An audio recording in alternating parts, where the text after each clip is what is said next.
이집트의 사다트 대통령은 1970년대 4차 중동전쟁의 영웅입니다.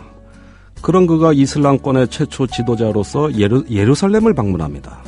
이스라엘 의회 연설에서 그는 이스라엘 국민을 향해 이렇게 말합니다. 당신들의 신은 우리와 싸우라고 말하지 않았다. 이어 사다트는 이스라엘과 평화협정을 체결하고 노벨 평화상을 수상했습니다. 그런데 그로부터 3년째 되던 해인 1981년에 그는 군 사열 도중 이슬람 근본주의자로부터 암살당했습니다. 이스라엘의 평화주의자는 라빈 전 총리입니다. 그도 역시 1, 2차 중동전쟁의 영웅이었는데 요르단강 서안의 점령지를 팔레스타인에게 양도하기로 한 제2차 오슬로 협정을 간신히 성사시키고 1991년에 아라파트 팔레스타인 해방기구 의장을 만나 평화협정을 체결합니다. 그러자 이스라엘 전역에서는 라빈 반대 시위가 벌어집니다. 노벨 평화상을 수상한 이 노 정치인은 내가 국민을 직접 설득하겠다며 대중집회에 참석합니다. 어느 날의 대중집회에서 그는 평화의 노래를 부릅니다. 우리 평화의 날을 기다리지 말고 그날을 향해 함께 나아가요.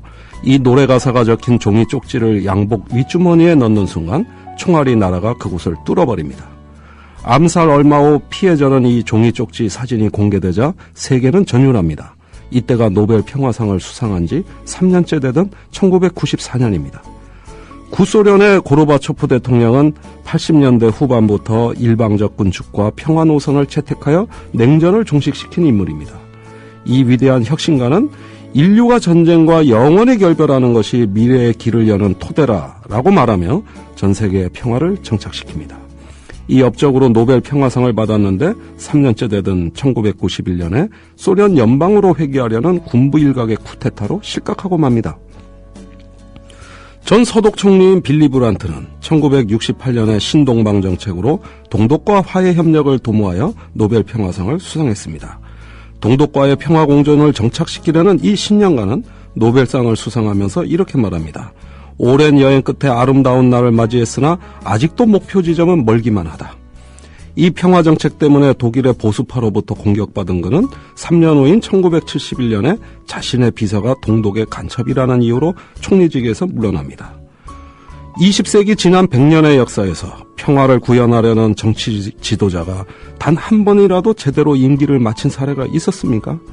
그런 만큼 20세기는 평화 지도자들의 순환사였던 폭력의 시대였습니다.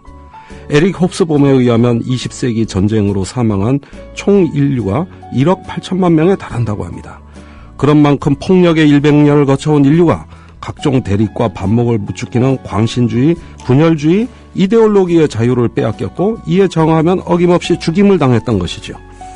김대중 대통령의 햇볕 정책은 사다트, 라빈, 고르바초프, 간디가 추구했던 평화 정책을 거의 그대로 계승하는 20세기 마지막 평화 정책이었고 또한 21세기의 첫 번째 평화 정책이었습니다.